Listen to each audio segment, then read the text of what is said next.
নমস্কাৰ বন্ধুসকল। আগৰ ক্লাছত আমি ইণ্ডিয়ান কাউন্সিলছ এক্ট 1892 পঢ়িছিলোঁ। কিন্তু এটা প্ৰশ্ন, 1892ৰ পিছতো ব্ৰিটিছ গভৰ্ণমেণ্টে নতুন আইন কিয় আনিব লগা হ'ল? কাৰণ ভাৰতীয়সকলে আগতকৈ বেছি সচেতন হৈ উঠিছিল। তেওঁলোকে গভৰ্ণমেণ্টত নিজৰ অংশগ্ৰহণ বৃদ্ধি কৰিবলৈ বিচাৰিছিল। ইণ্ডিয়ান নেশ্যনেল কংগ্ৰেছেও বাৰে বাৰে ক'বলৈ ধৰিলে, আমাকো সিদ্ধান্ত লোৱাৰ সুযোগ দিব লাগে। এই দাবীৰ ফলত 1909 চনত ব্ৰিটিছ গভৰ্ণমেণ্টে ইণ্ডিয়ান কাউন্সিলছ এক্ট পাছ কৰিলে। এই একক মৰ্লে মিণ্টো ৰিফৰ্ম বুলিও কোৱা হয়।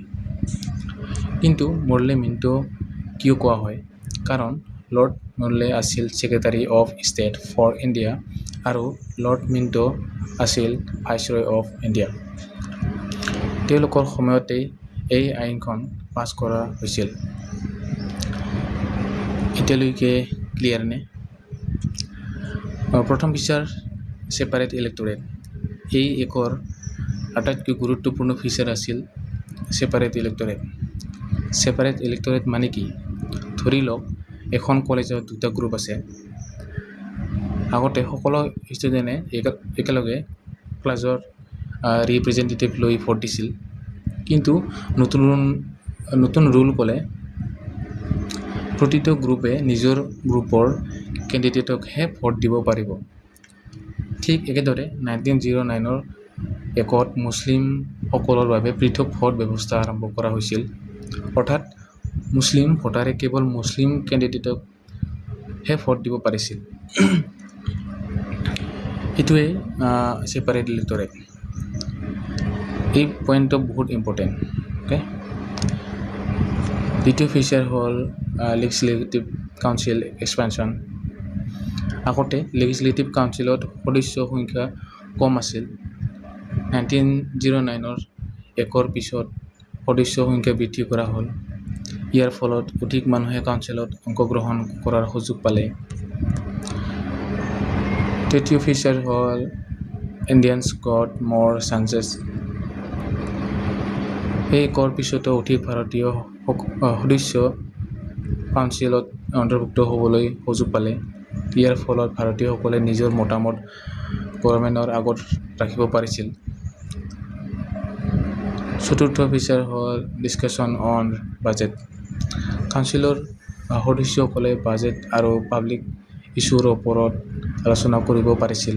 কিন্তু এটা কথা মনত ৰাখিবা, তেওঁলোকে আলোচনা কৰিব পাৰিছিল, কিন্তু গভৰ্ণমেণ্টৰ সিদ্ধান্ত সলনি কৰিব নোৱাৰিছিল। চূড়ান্ত সিদ্ধান্ত ব্ৰিটিছ গভৰ্ণমেণ্টে লয়। গতিকে 1909 একৰ কিছুমান ৰিফৰ্ম আনিলে, কিন্তু ভাৰতীয়সকলক সম্পূৰ্ণ ছেল্ফ গভৰ্ণমেণ্ট নিদিলে। ইয়াৰ আটাইতকৈ মনত ৰখা পইণ্ট হৈছে ছেপাৰেট ইলেক্টৰেট। এইটোৱে 1909 একৰ পৰিচয়।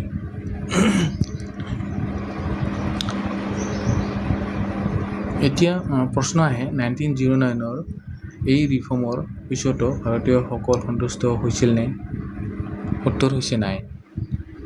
সেইকাৰণে ব্ৰিটিছ গভৰ্ণমেণ্টে পুনৰ এটা নতুন আইন আনিলে, গভৰ্ণমেণ্ট অফ ইণ্ডিয়া এক্ট 1919, যিটো আমি এতিয়া সহজকৈ বুজিম।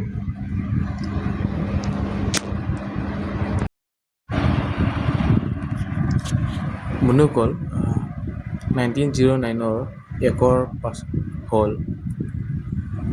ব্ৰিটিছ গভৰ্ণমেণ্টে কিছুমান পৰিৱৰ্তন আনিলে।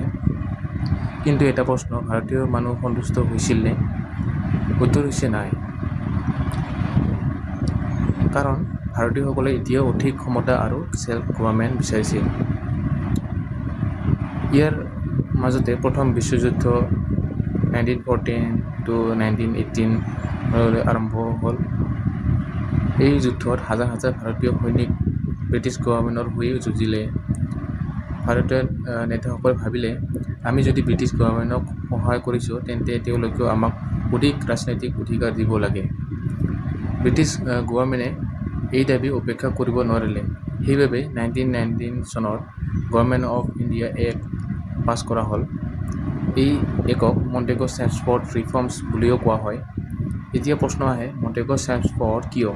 কাৰণ এডউইন মণ্টেগু আছিল secretary of state for India আৰু লৰ্ড চেমছফৰ্ড আছিল ভাইচৰয় অফ ইণ্ডিয়া। তেওঁলোকৰ সময়তে এই আইনখন পাছ হৈছিল। এতিয়ালৈকে ক্লিয়াৰ নে? প্ৰথম ফিচাৰ হ'ল ডায়াৰ্কি। এই একৰ আটাইতকৈ গুৰুত্বপূৰ্ণ ফিচাৰ আছিল ডায়াৰ্কি। ডায়াৰ্কি মানে কি? ডায়াৰ্কি মানে হৈছে ডাবল গভৰ্ণমেণ্ট। এতিয়া এটা উদাহৰণ ধৰি লওক এখন স্কুল দুজন মানুহে চলাইছে। এজনে ডিচিপ্লিন, পুলিচ, ফাইনেন্স চায়, আনজনে এডুকেশ্যন, হেল্থ, এগ্ৰিকালচাৰ চায়। অৰ্থাৎ কামবোৰ দুটা ভাগত বিভক্ত।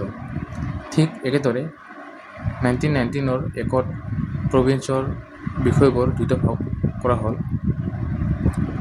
ৰিজাৰ্ভ ছাবজেক্টছ আৰু ট্ৰান্সফাৰ ছাবজেক্ট। ৰিজাৰ্ভ ছাবজেক্ট যেনে পুলিচ, ফাইনেন্স, ল' এণ্ড অৰ্ডাৰ এইবোৰ গভৰ্ণমেণ্টে নিয়ন্ত্ৰণ কৰিছিল। ট্ৰান্সফাৰ ছাবজেক্ট যেনে education, health, agriculture, local self government এইবোৰ ইণ্ডিয়ান মিনিষ্টাৰে চালে। এই ব্যৱস্থাকে ডায়াৰ্কি বুলি কোৱা হয়। দ্বিতীয়তে বাইকেমেৰেল লেজিছলেচাৰ। এই একে প্ৰথমবাৰৰ বাবে চেণ্ট্ৰেল লেজিছলেচাৰক দুটা হাউচত ভাগ কৰিলে, council of state, legislative assembly. অৰ্থাৎ এখন হাউচৰ সলনি দুটা হাউচ হ'ল। তৃতীয়তে ফ্ৰেঞ্চাইজ ইনক্ৰিজ।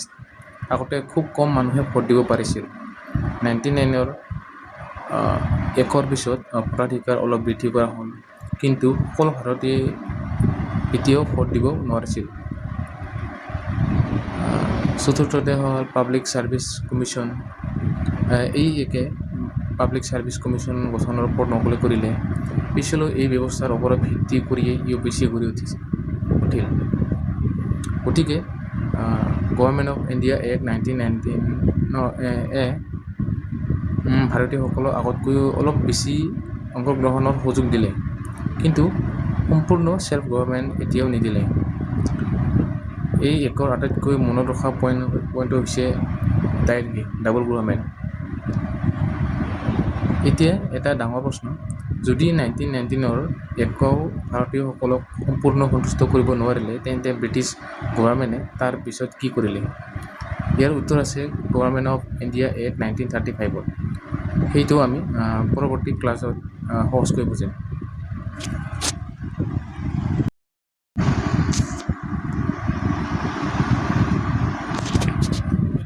বন্ধু, ভিডিঅ'টো ভাল লাগে লাইক, শ্বেয়াৰ এণ্ড ছাবস্ক্ৰাইব কৰিব।